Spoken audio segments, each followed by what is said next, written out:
Morning, number 6. Morning, number 10.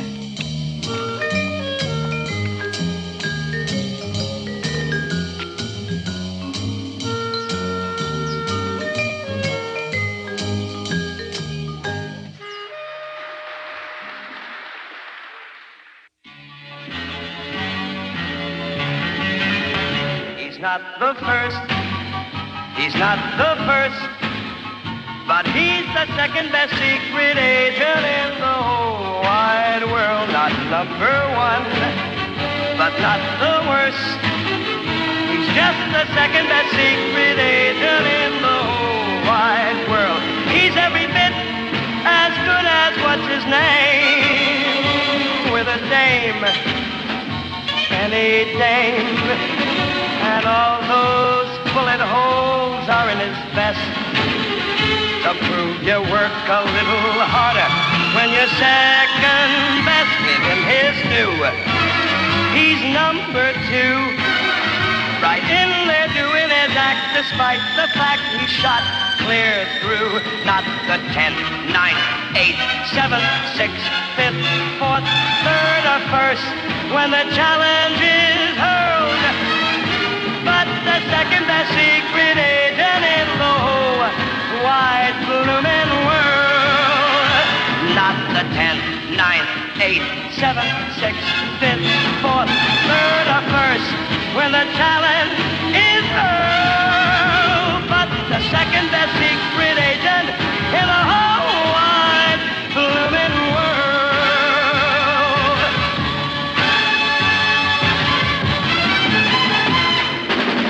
That's my man.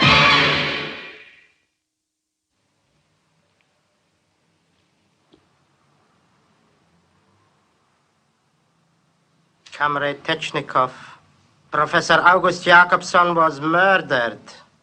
Shot dead 20 minutes ago. That should slow down the grave negotiations with the British.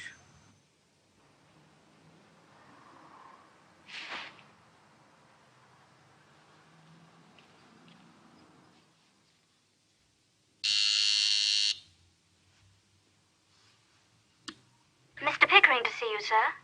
Ah, send him in. Yes, sir.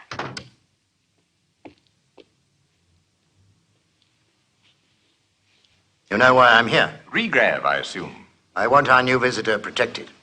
He's terrified after what happened to his brother on Hampstead Heath. I can assure you, my dear Pickering, you have the best protection that our department can afford. If he's scared, that's good. It gives us a better chance of keeping him healthy. I don't want any question of chance. Jacobson must live, at least until the formula is checked and working. I want your agents to hold his hand when he goes for a walk and tuck him in bed at night. I want 3 or 4 of your best men breathing down his neck, day and night. 3 or 4? You're joking. The Prime Minister only gets 2. But you chaps don't seem to realize what my department has to do. The Defense Estimate allocates more money to toilet rolls for troops than to my whole organization. I'll give you 1 man. All right, 1 man, but he must be your best. Believe you me, the opposition is going to be tough. How about that boy who settled that gold conspiracy? What's his name? Bonds and Fetter or something? I'm afraid he's otherwise engaged at present, but I got a good man for you. As a matter of fact, he came top of the class in weaponry and unarmed combat. He also got a first in maths at Oxford, so you'll be able to talk to your professor. To hell with Oxford. Is he experienced? Nothing as big as this assignment before, but I'm quite sure he can handle it. Wish I shared your confidence. He's a clever old number, licensed to kill. I can assure you that the fellow is tough, discreet, and dedicated. Dedicated to what? Charles, I love the way you do it. So fast, so neat. Wasteland. 4 letters across. Oh, Charles, more. M-O-O-R. Oh, yes, of course. Hello? Is that Charles Vine? Yes, of course it is. This is Rockwell here. Oh, good morning, sir. Are you tied up at the moment? No, I've nothing on at present. Well, could you possibly drag yourself away from her? Yes, sir. Good. Well, when would you like to see me? As soon as possible. I'll come round straight away.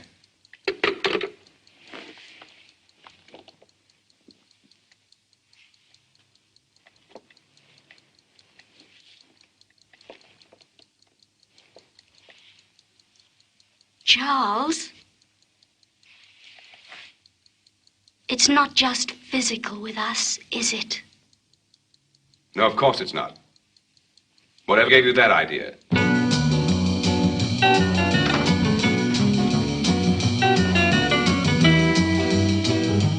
afternoon, Vine. I would like you to meet Walter Pickering of the Foreign Office. How to do? How do you do? Pickering has a job for you. He wants you to guard the life of a Swedish scientist named Henrik Jakobsen. We have a pretty shrewd idea that other interested parties are going to do their darndest to get his secrets. Failing that, they're going to try and get him. Henrik Jakobsen. Now, isn't that Henrik and August Jakobsen? Didn't they do a famous double act in quantum physics? They moved on from quantum physics some time ago. It's a single act as from yesterday. August Jakobsen was killed on Hampstead Heath. He's in our care, but unfortunately he's in no position to tell us much about regrav. What's regrav? After quantum physics, the Jakobsens moved on to an investigation of gravity. They worked on a revolutionary device to reverse the center of gravity. And they call the power that this device generates regrav. Now, on a low level, regrav could completely change our transport system. On a high level, it can give complete protection against nuclear attack. Rockets would be repelled from the regravitated field. That sounds like a pretty valuable national asset. Valuable enough for the other side to offer Jakobsen close on £1 million for the plans. Tell me, where does Brother Henrik fit into the picture? He's flying into London Airport tomorrow. He intends to pay his last respects to his brother and clinch the regrav deal with us. We intend likewise. Our rivals presumably intend otherwise. He's in your hands, Vine. What time does his plane land? How do I recognize him?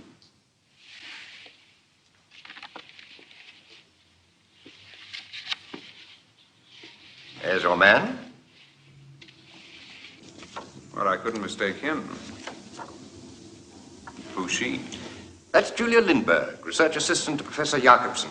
Been with him about 2 years now. They're both arriving at the airport at 10:30 tomorrow morning. I want you to meet them there and take them to your hotel where a suite is reserved for them. In fact, it's adjoining your suite. Guard them night and day, Vine. Well, gentlemen, I must be going. I have an appointment at the ministry at 3. Goodbye, Mr. Rockwell. Vine. Goodbye. Bye.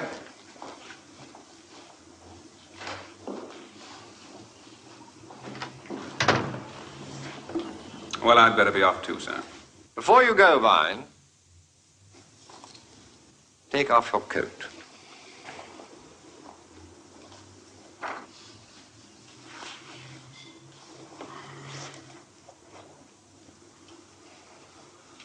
Where is your gun? Always trying to be different. I got the idea from a television detective, sir. You have some disgusting habits, Vine. We have a new gun for you.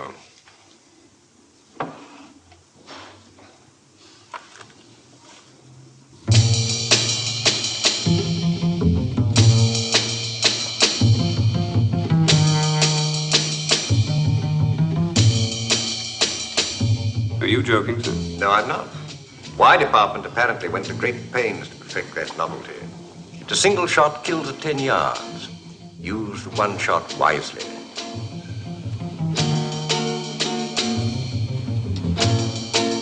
You'll have both guns. May come in useful sometime.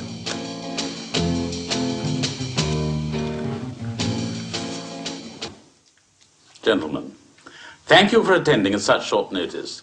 The business we have to discuss today is of such an urgent nature that I think we can dispense with the minutes for the last meeting. However, I would like to express the thanks to the board, to Mr. Wilson's department, for the success of Operation Hit on Hampstead Heath. Thank you, sir. I'll express your gratitude to my groups number 6 and 10, who did the actual field work.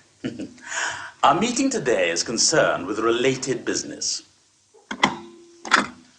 I give you Professor Henrik Jakobsen, Swedish scientist extraordinary and at present a virtually priceless commodity. He will arrive at London Airport tomorrow morning at 10:30 a.m.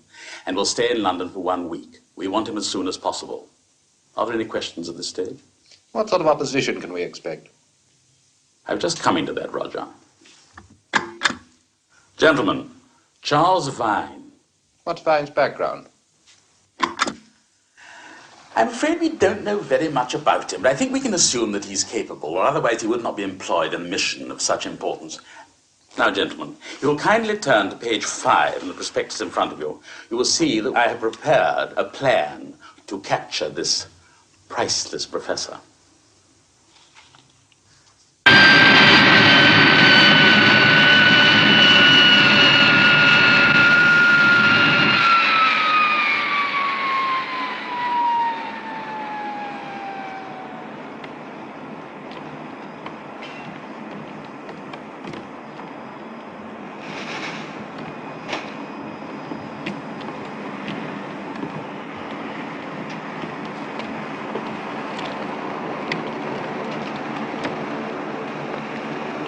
Professor Jakobsen.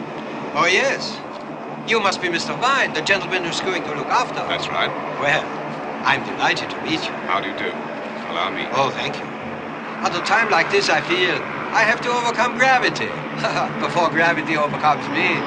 While apples were to Isaac Newton, suitcases are to Henrik Jakobsen.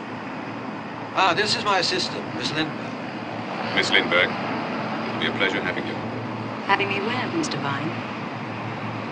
Your car's waiting, sir. I'll take it to customs. Thank you.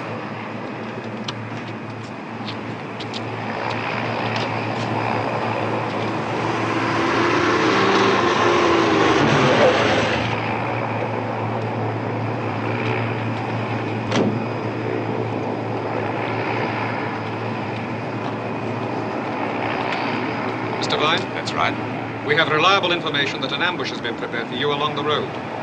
My instructions are to take you back to London by an alternative route. We'll lead the way. Will you follow? Yes, Inspector. Thank you.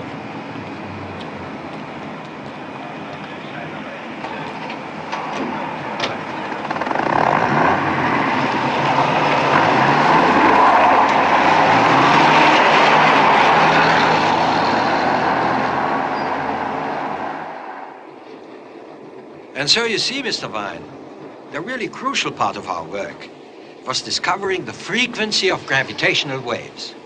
But once we had discovered that, August and I began working on a monitor that would change the wave's frequency so that they repelled rather than attracted. You are a scientist, Mr. Vine?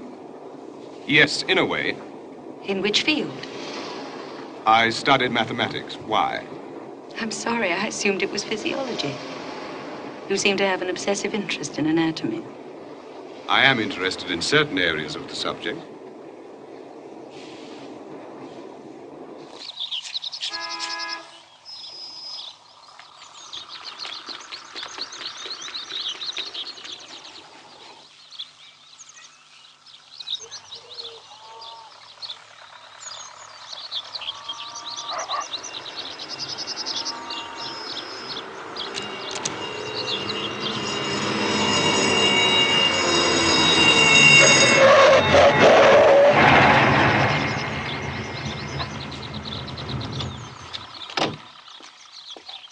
Hand over your gun, Mr. Vine.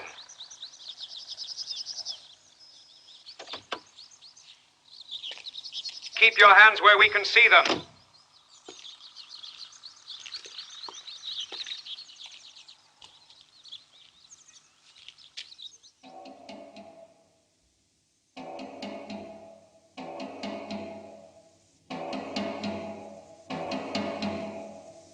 Your gun, please.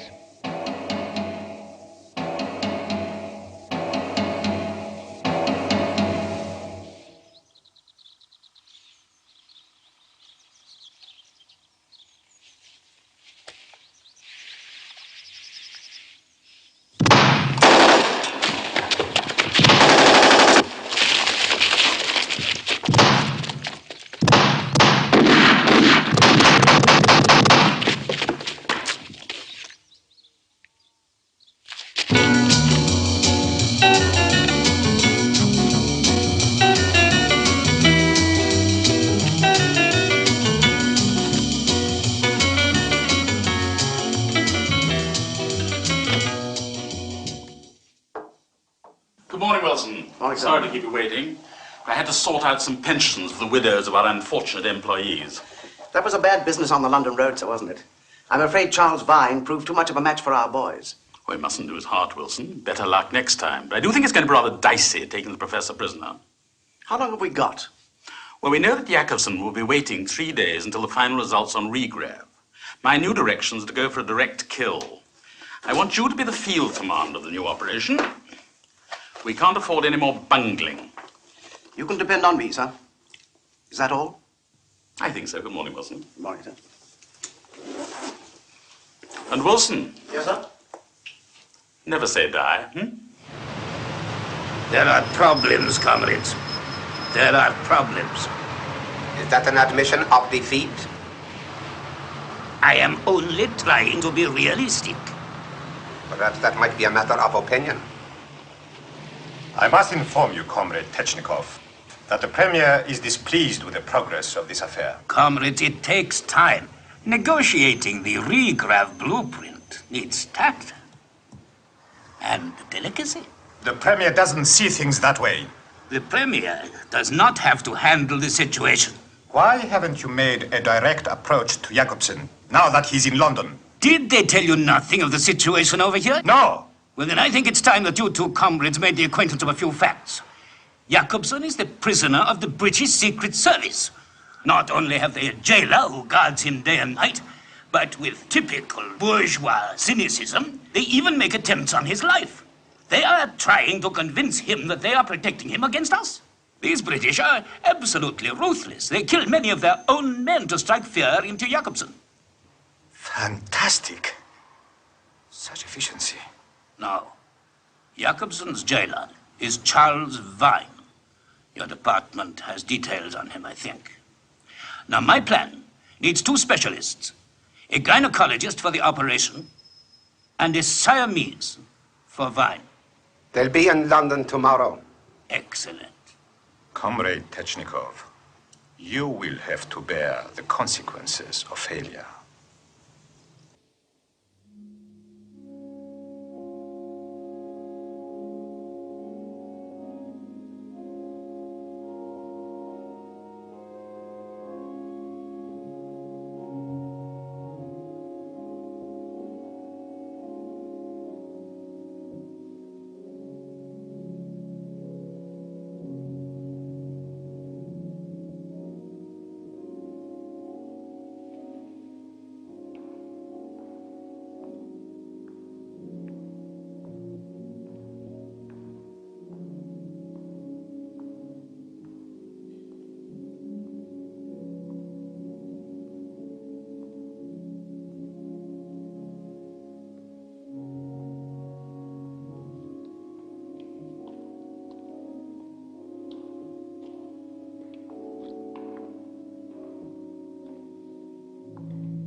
Are all the arrangements made? All according to plan, miss.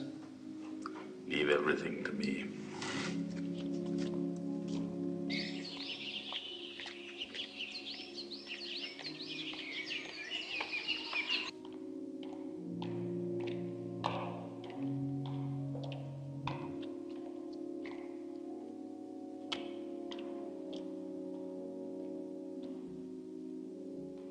Excuse me, Professor.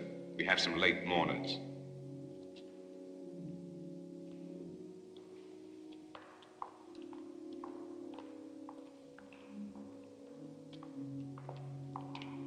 Allow me to introduce myself, Professor.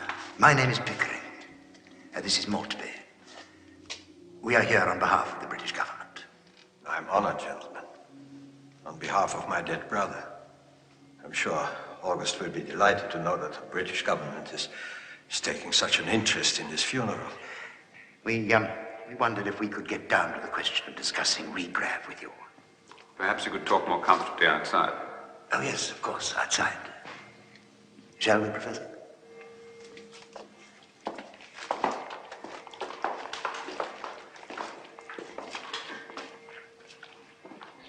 My dear Professor, you must realize the urgency of our business. In return for the blueprint, we can arrange to pay you £2 million this evening. Believe me, after my brother's murder and my own experiences, no one is in a greater hurry than I. But this evening is out of the question. But why, Professor? I'm 99% certain that my blueprint will work. But I've got to be 100% certain before I entrust it to anybody. In altering the direction of gravity, I'm dealing with infinitesimal entities. The slightest error in adjusting my gravity monitor could have disastrous consequences. Yes, we understand that, Professor. Naturally, we would prefer to have the blueprint perfected. In the meantime, your work is so far advanced that I'm sure the British government can find competent scientists to confirm the blueprint for you. I'm afraid not. I have some figures I want to feed to a computer. Then it will take 3 or 4 days to check and analyze the final results. I promise you the blueprint by Friday.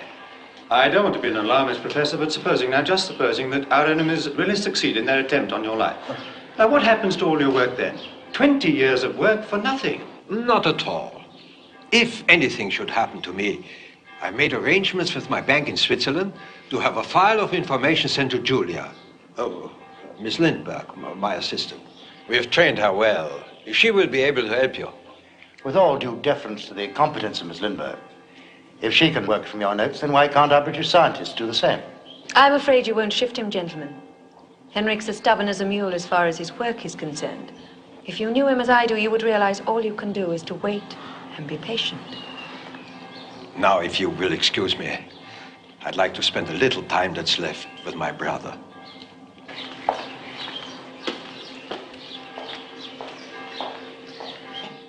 I'm sorry your visit seems to be such a waste of time, gentlemen. But you do have Friday as a firm date. Well, we had hoped for more. Perhaps we could at least settle the financial details now. It does seem an ideal opportunity. We want a cash transaction and immediate transport to the United States. These are our terms. Very well. We accept. You will be in safe hands until Friday. It's been a pleasure to do business with you, Miss Lindbergh. Goodbye. Goodbye. Goodbye.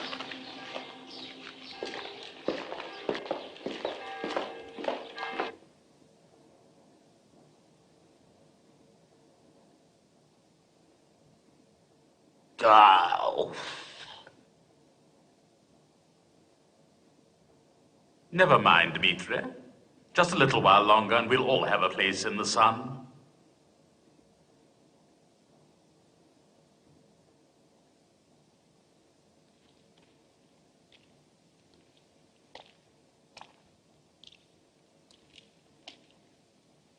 Gentlemen, I've been reading your reports. Everything seems to be going extremely well, but I want to impress upon you that we're working to a very tight schedule.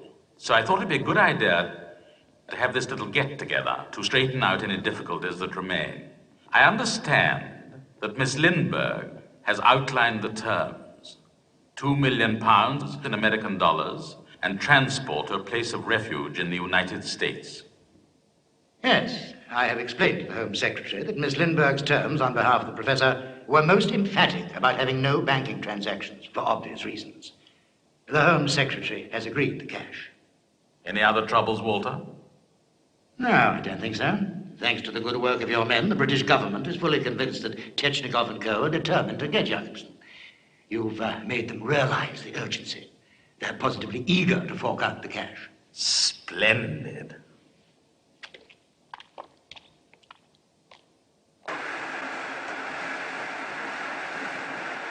You know, Mr. Vine, this is fascinating. But to answer your previous question, you see, the basic principle of my gravity monitor is really quite simple. It absorbs gravitational waves and then amplifies them into bigger and ever bigger and bigger and bigger curves. You know, peaks and lows, until at their lowest dips, the waves fall below zero. And then we use a rectifier to cut out the oscillation above zero. What are we left with? Negative gravity. That's what we are left with, Mr. Vine. Negative gravity, working in reverse and providing enough power of lift to carry your British Houses of Parliament right up to the moon. Well, that's a happy thought. Your program is ready for testing now. Oh, thank you. Well, let's get to work. You, enjoying yourself? I am. I have an aptitude for figures. So have I. Tell me, what does this machine do? It gives general information, depending on the questions it receives. I see. Ask it for your telephone number, will you? How long will it take, Professor? 5 minutes. No, I meant to check the entire set of calculations. Couple of days. And there's nothing much I can do in the meantime. Oh, I say, Mr. Vine, perhaps we could see the sights of London. And why not? I still know a few places the police haven't closed down yet.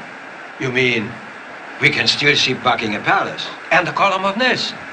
Well, I didn't exactly mean the Column of Nelson. Well, do you really want to see those places? But yes, Mr. Vine. I never had the opportunity on previous visits. All right.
worry, Mr. Vine. I'm all right. Got myself a bulletproof vest in the lining of my overcoat. Of course you have. Silly old me worrying my head off.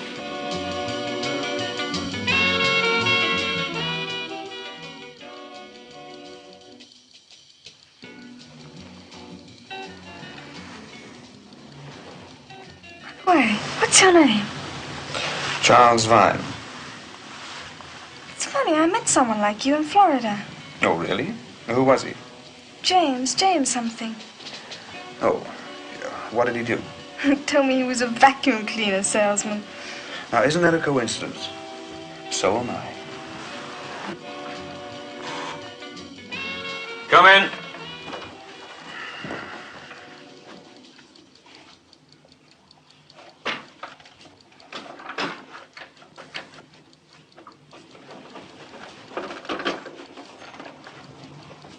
Breakfast? Thank you. You hungry?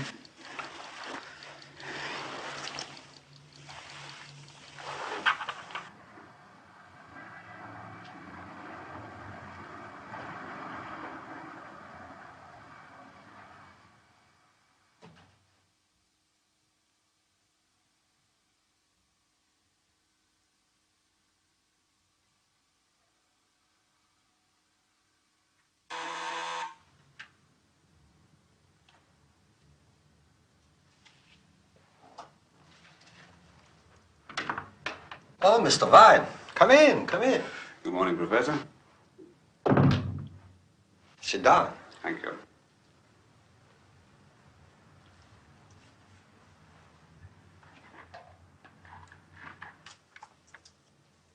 How are you? A little tired. Go to bed. I only just got up. You're a strange man. You get out of bed and you say you're tired. Yes. Where's Miss Lindbergh? In her room, I suppose. Would you rather I left you to work? Oh, I'm terribly sorry. Such bad manners. But I'm so close to my final results. It's beginning to fit together beautifully. The figures are running to their own conclusion, like the notes in a fugue by Bach. It's an exciting feeling. Each time you feel that you have discovered the secret of the universe. With regrav, you may have done just that.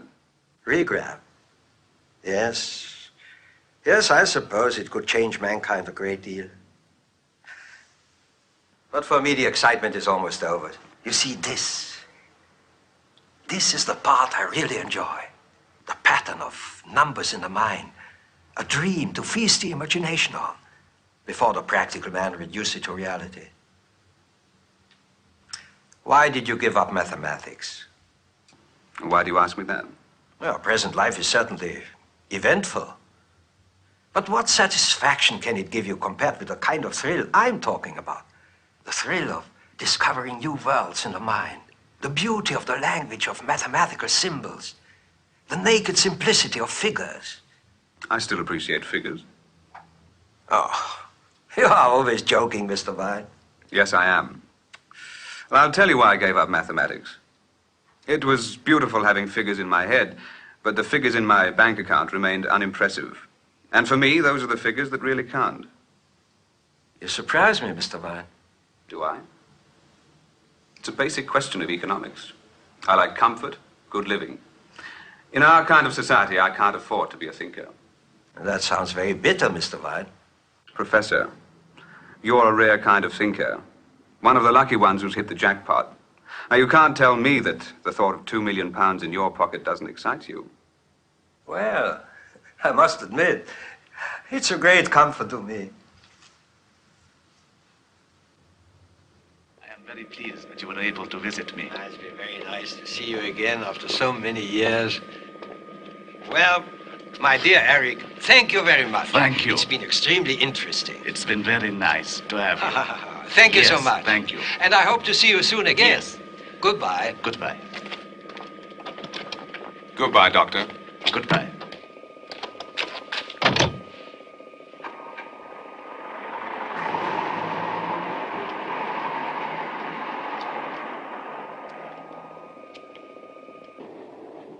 Very gratifying to see the British government spending so much money on research. On science, but not the scientists. Have you known Dr. Larson for long? Long? We grew up together. He's a very old friend. It was good to see him. What happened to Miss Lindbergh? Well, she likes to stay at home sometimes. Wasn't necessary for her to come with me. My visit to Professor Larson was social, not professional.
Frightfully sorry. We'll be out of your way in a moment or two. Our radiator's boiled over.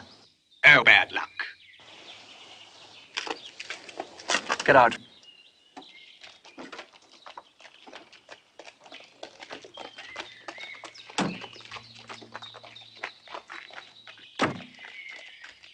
It's very clever.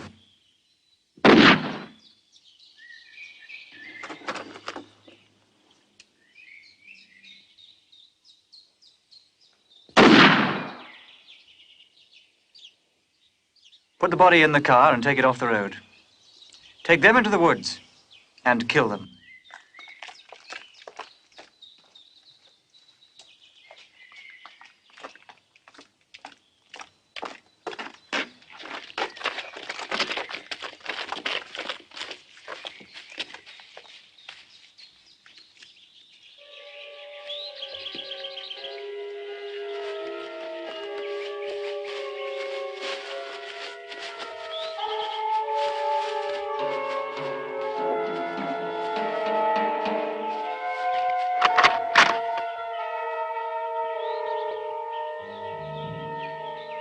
Can I have a cigarette?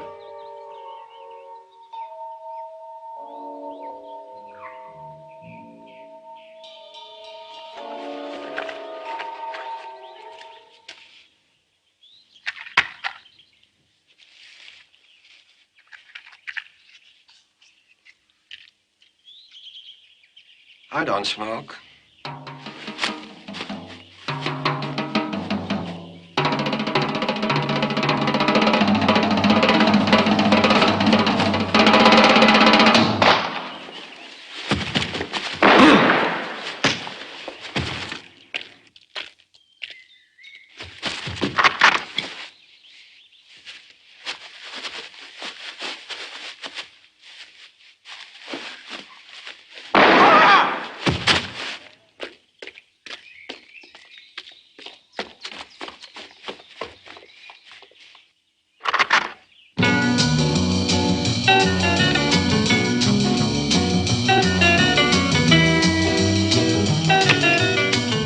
Thank you, Mr. Vine.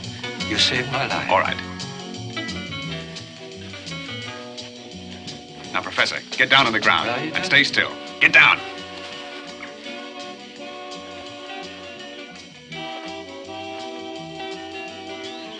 Now, the odds are just about right. Get down.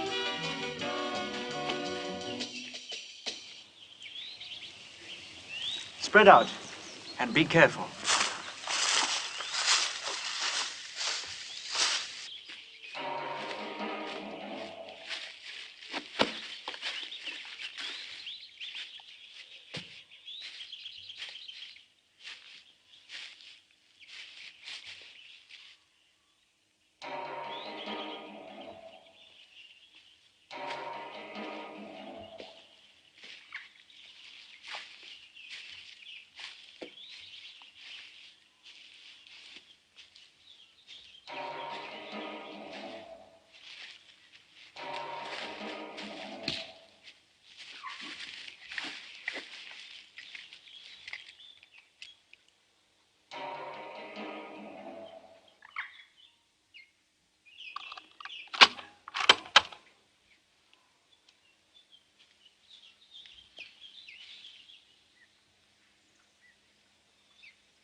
Good day, sir. Would you like to sign the register?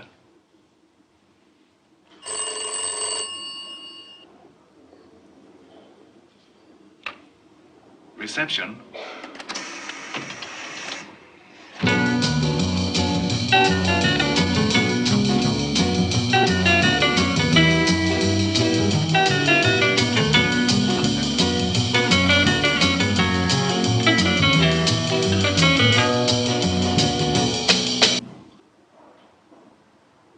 Right, yes. Bye. Morning. Good morning. Sorry to keep you waiting, Mr. Vine. What can I do for you? Will you have my car sent round, please? Very good, sir. Any messages? No. Thank you.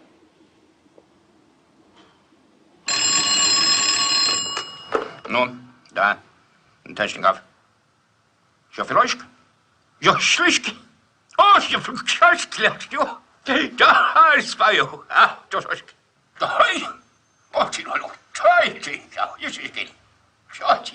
Да, спою. Спою, тошечки. Good news, comrades. That was our agent Sheehy on the Black Line. He has a reliable information that Jakobson has nearly completed his work on Rigrav. Good news, Technikov. The professor's blueprint is about to be handed over to the British government, and you call that good news? You sometimes talk like a madman or a traitor. Oh, don't alarm yourselves, comrades. That was only half the good news. I have established contact with Jakobson. The British will not get the blueprint they expect. How could you contact Jakobson? I thought it was impossible to get near him. It was. But for 2 months now, I have been conducting delicate negotiations with a high-ranking official of the British Foreign Office. He has access to Jakobson. He has explained to him the game the British are playing, and he has hinted that the British are responsible for the murder of his brother. So, after that, the professor did not need much persuading to agree to give a fake blueprint to the British and sell his Rigrav secrets to us. Excellent, Comrade Technikov. You see, I have not been wasting my time. Of course, the British official has cost me a lot of money. Perhaps you could persuade our Home Office to send me some expenses this week. We shall need permission, of course, before we make payment. But in view of the urgency of the situation, I don't foresee any difficulties. Well, Technikov, all we have to do now is to extract the professor from the tender clutches of Mr. Vine. No.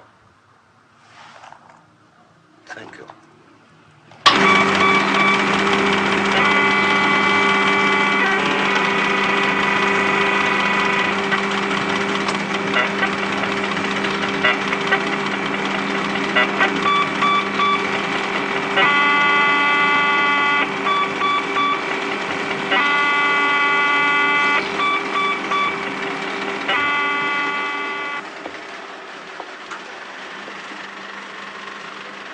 It works, it works. There's complete correlation of my analysis. All my theories are vindicated. If only August could be here to share this moment. My friends, this marks the end of man's days as an earthbound world. We are free to soar like larks into the sky. The Home Office has provided the money for Rigrav. Our arrangements are almost complete. Soon, comrades, Rigrav will be ours. Nothing can stop our four-year plan. And what if the professor should cheat us, as he cheated the British? Hardly, comrade. If he cheats, he will lose far more than that. Quite so. Well, it's in your hands, Comrade Technikov. Good day. Good day, comrades. Good day.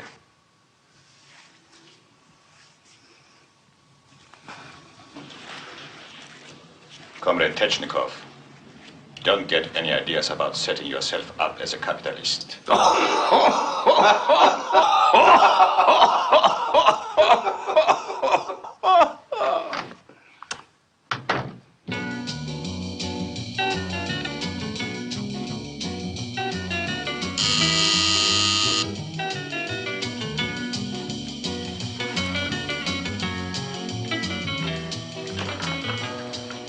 it's our friends from the corridors of power. Come in, gentlemen. Good afternoon, Vine. Good afternoon. Ah, my dear Professor. The British government sends you its warmest congratulations. Now, the completion of your blueprint must have taken a great weight off your mind. Quite a lot of weight of yours, too, I imagine. We never really had any doubts, Professor Jacobson. Now, if the blueprint and the other documents are ready. Oh, yes, of course. Mr. Vine, please. I cannot tell you how long I've waited for this moment. Good afternoon, gentlemen. Good afternoon, Miss Lindbergh. Good afternoon. Oh, thank you, Mr. Vine. Here. Everything is here. Excellent. And we have the settlement from the British government. Monty? The money, it's in cash. American dollars. See for yourself, Miss Lindbergh.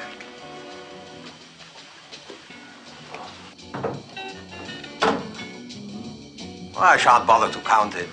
I take your word for it as an English gentleman. And now, Mr. Vine tells us that you are leaving us tomorrow. Yes, of course. Under the circumstances, I think the sooner the safer. Don't you think so, Mr. Pickering?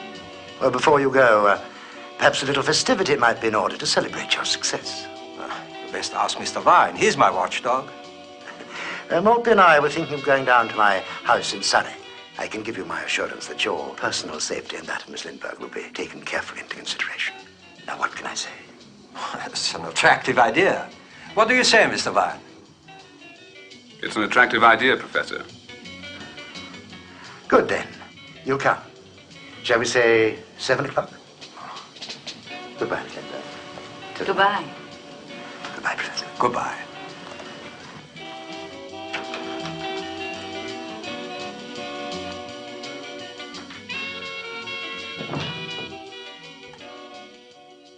Another suitcase to carry.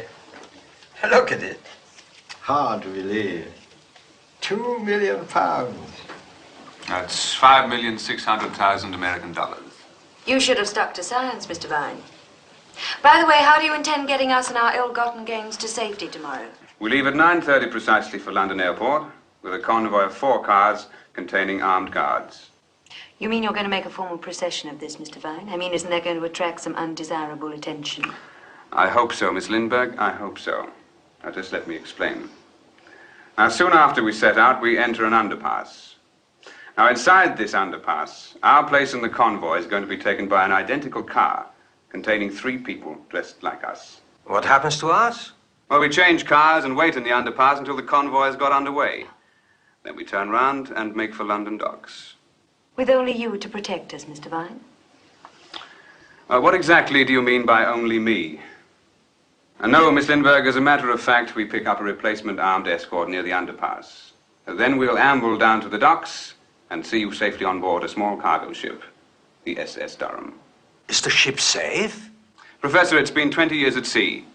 Never a leak. He means the crew, Mr. Vine. Oh, I see.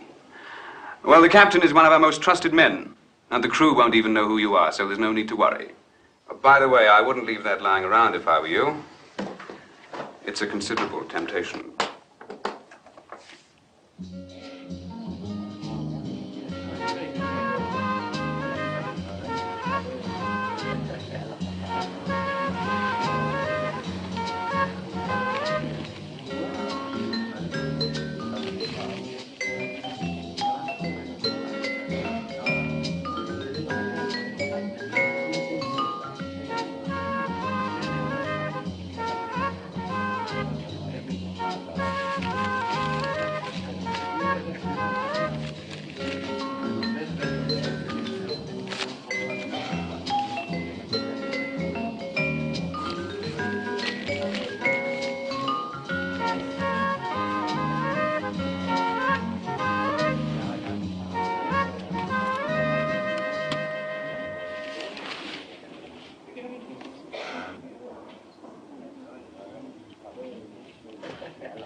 Would you see that this letter gets to Mr. Vladimir Sheehy?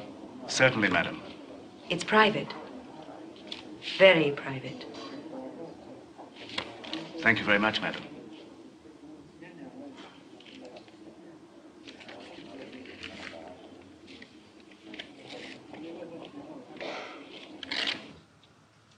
Excellent work, Sheehy.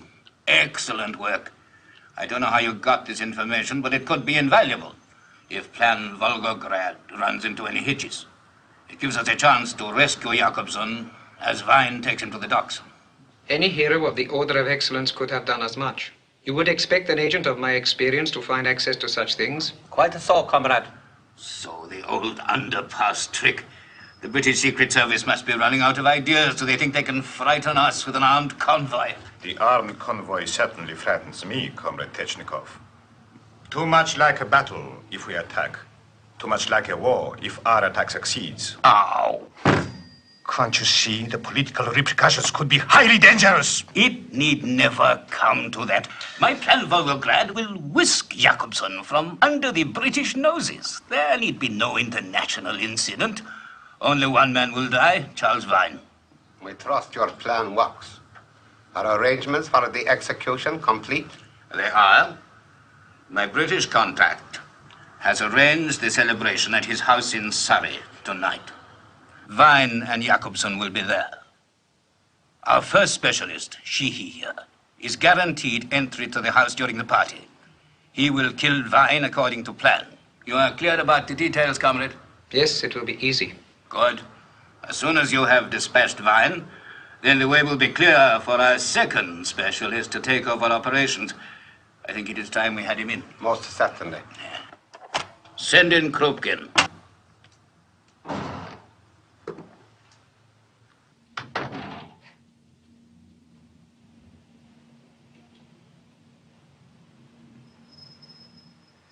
Comrades?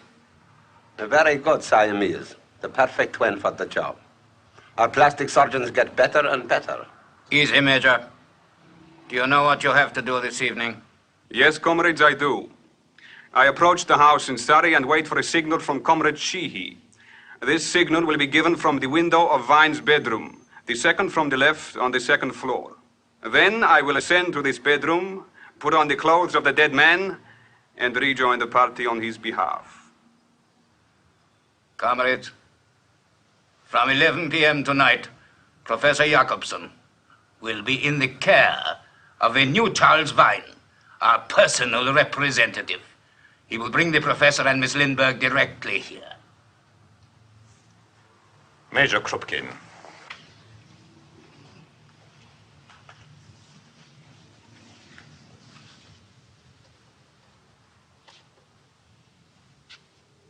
You have studied your part well? Yes, comrade. I have studied for 5 years at the Pantorg Academy. Let's hear you. Good evening. I don't believe we've been introduced. My name is Charles Vine. Tell me, do you make a habit of being the loveliest woman in the room?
Ah, Mr. Vine. Lots of pretty girls here, huh? Yes, there are. Oh, excuse me, please. Certainly, Professor. Well, you enjoying the party? Yes, thank you. How's the cigar? Splendid. The girl wasn't invited. She She's a friend of Lord Isleworth. Lovely, isn't she? Yes. Yes, she is. She hasn't been security checked. Maybe you'd better keep an eye on her.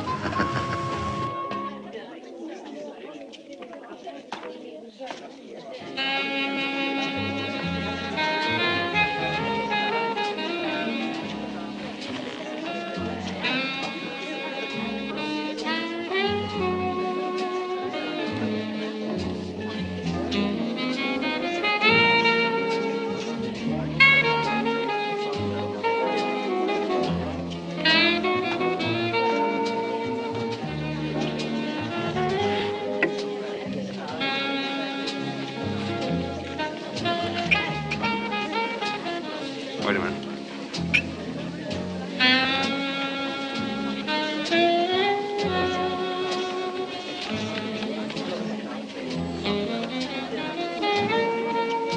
Now, will you give this note to that gentleman and tell him it's from the blonde lady, the healthy one?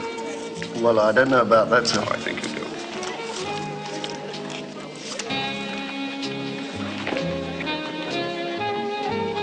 Excuse me, sir. There's a note from the lady.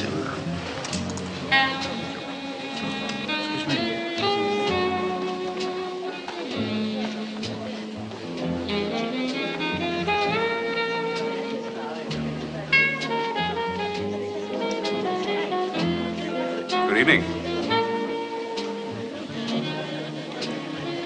We haven't been introduced. My name is Charles Vine. Tell me, do you make a habit of being the most beautiful woman in the room?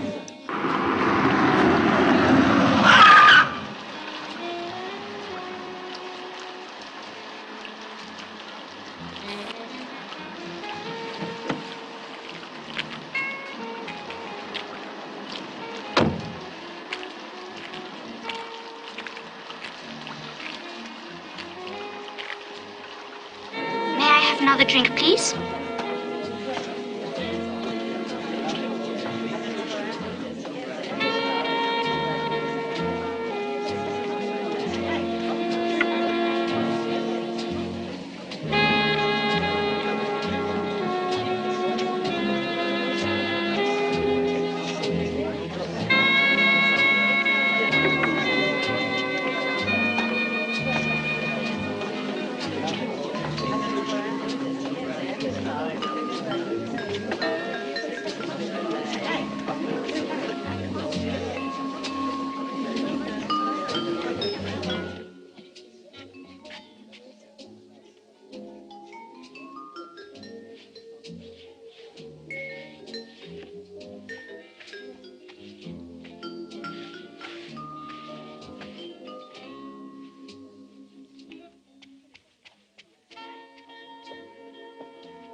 You're a man.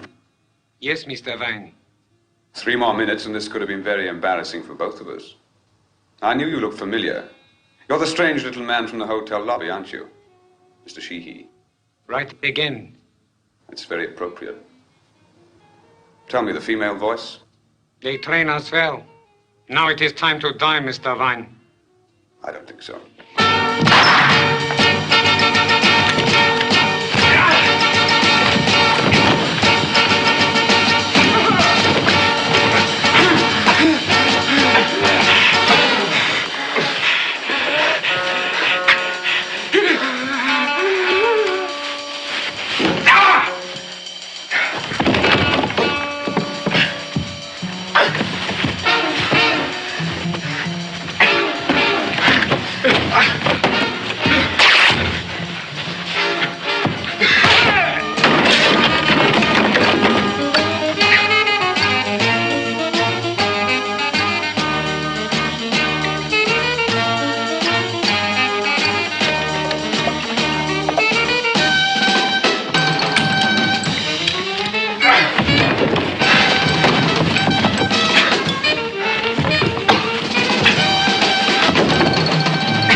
I cannot understand what has gone wrong. You underestimated your opponent. That's what went wrong. One of our best agents is dead, and there's only one morning left. We shall make it clear, Technikov, that it was your planning that failed. Then we must attack the docks convoy. We have the men at the embassy specially trained to do this. It will cause an international incident. The risk is too great. Then what in the name of the revolution, what else are we going to do? Comrades, now if I may be permitted a few observations. I believe this situation is not as hopeless as it seems. Oh, yes, Major. Pray go on. Tell us how the British will cheer to see gun battles in the streets, how they will applaud on the sidelines if the fighting is fair. Comrade Technikov, I may not share your knowledge of politics, but I do know my opponent, Charles Vine. Comrades, I am confident he will have no escort to the docks. But our report explicitly states that he will have an escort. Comrade, no. Now look at it from his point of view. He arranged an escort to the airport because he wanted to attract our attention. Now why should he risk attracting unwanted attention by taking another escort to the docks? He would be far safer on his own. How safer? Mr. Vine on his own will stand much less chance than Mr. Vine with a well-armed escort. Agreed, Comrade Technikov. But please try to remember he does not know that we know the details of his plans. Besides, comrades, I know this man. He is a gambler. And I'm certain he will gamble on slipping away from this underpass as inconspicuously as possible. Any kind of escort would give the game away. He will not risk it. It would be just like this Vine to favor a death or glory effort on his own. Now, with your permission, comrades, I will make sure that it's Vine's death and our glory. How do you propose to do that? I shall need one of Comrade Technikov's best marksmen. Otherwise, comrades, trust my judgment. And I will bring you the blueprint and Professor Jakobsen by 10 o'clock tomorrow morning. It may be our only chance. Very well, Major. You have our permission. Thank you, comrade. I have just one other question. Yes, Major? Suppose Professor Jakobsen decides against joining us after all. Well, it is highly improbable. But if you like, you can take the money with you. Cash is a great speeder-up of conversions to our cause. Yes, Major, if you care to come with me, I will give you the dollars now. Excuse me, comrades.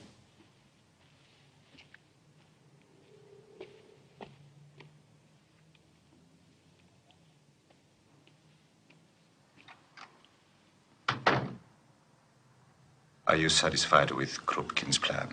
Not entirely. Most of all, I have doubts about the integrity of Comrade Technikov. Is it a case for Sadistikov? He could at least observe the situation. If Krupkin's plan goes amiss, he could take care of this man Vine. Sadistikov never fails, and he loves killing. Where is he now?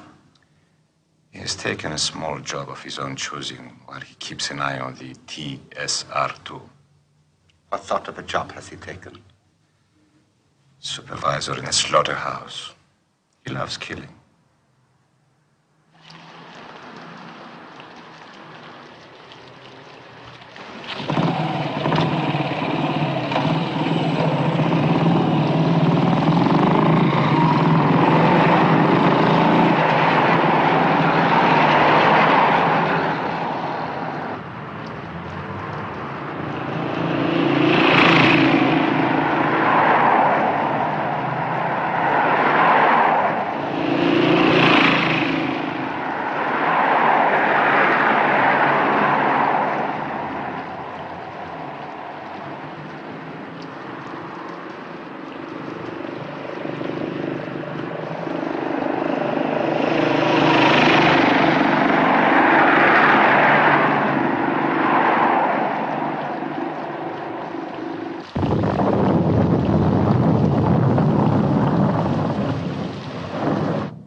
Nothing yet.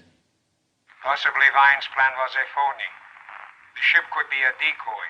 He's probably gone all the way to the airport with the escort. I don't think so. We'll wait. All right.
Don't be alarmed. I have the money.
Hello.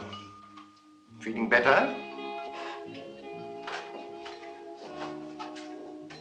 You look just like a bloody bridesmaid. Now, do you mind telling me what's going on here? All in good time. How are they treating you?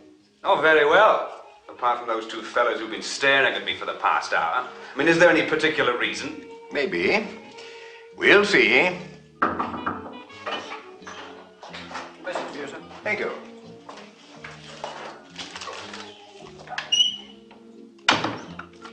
I'm sorry about all this, Vine. We had to make sure. This is the doctor's report. She says she'll stake her reputation that you are the right man. Oh, that's very kind of her. Now, don't be bitter. Look what I brought you.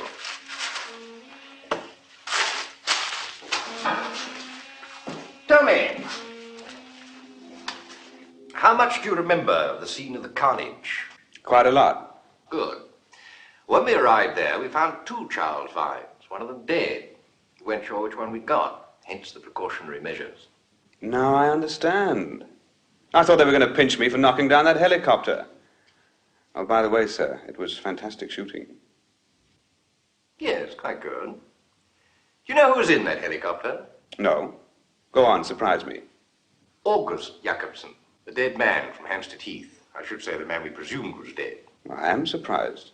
Well, what happened to the regraph blueprint and the money we gave Henrik Jacobson? Sad to say, regraph doesn't work. The blueprints are fake. Oh. You tell me the whole story, slowly. Well, briefly, what seems to have happened was this. The brothers August and Hendrik ran into a brick wall in their work on regraph. They'd spent 20 years in research and were determined to get something in return.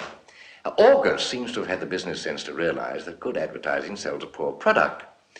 He decided that very good advertising would sell a product that didn't exist at all. Such as regraph? Right. Now, he put pressure on us and on the opposition by convincing each of us that the other was desperate to get his hands on the blueprint. Desperate enough to kill both brothers rather than let the opposition get it. Now, the idea was to persuade both of us that the situation was sufficiently urgent to justify paying out cash before checking whether regraph would work. So, we had the apparent murder of August and the repeated attempts on Hendrik's life. Dummy attempts? We don't know. Hendrik certainly thought so. But August may have decided to kill him quite early on and conduct the rest of the business through Julia. How did they fake August Jacobson's death and the attacks on Henrik? Well, they had to buy help, of course. You remember our friend Pickering? He seems to have been involved in the conspiracy right up to his luxuriant eyebrows. He's in jail right now. I never did like Pickering. Did he organize the attempts to kill me? No. Well, that part of the organization was run by a man named Masterman. You must meet him. He's a gem. He hired a splendid assortment of layabouts and lunatics to go out and get themselves killed by you. So I wasn't fighting our usual opposition. Just a bunch of homegrown criminals. Yes, I'm afraid that's true for most of the time. Well, if you knew this, why didn't you let me know? Oh, but I didn't know. Not at the time. It wasn't until you made your fateful journey to the docks that we got an anonymous phone call, probably from Brother August, telling us where we could pick up Pickering and Masterman and suggesting a few questions we might like to ask them. They spill the proverbial beans sufficiently for me to put the picture together. I see. Mind you, we began to have our suspicions about this affair when we examined the people you killed. I mean, most of them were hardly the type we've come to expect from the opposition. Didn't you have any suspicions yourself? Well, I don't know about suspicions. A feeling of unease, certainly. I decided to play along. I decided to let you, to see where it would lead. Well, that was very clever of both of us. Now we know where it led. To the hospital. By the way, sir, you don't happen to have your flask of brandy with you, do you? Just drink up your milk.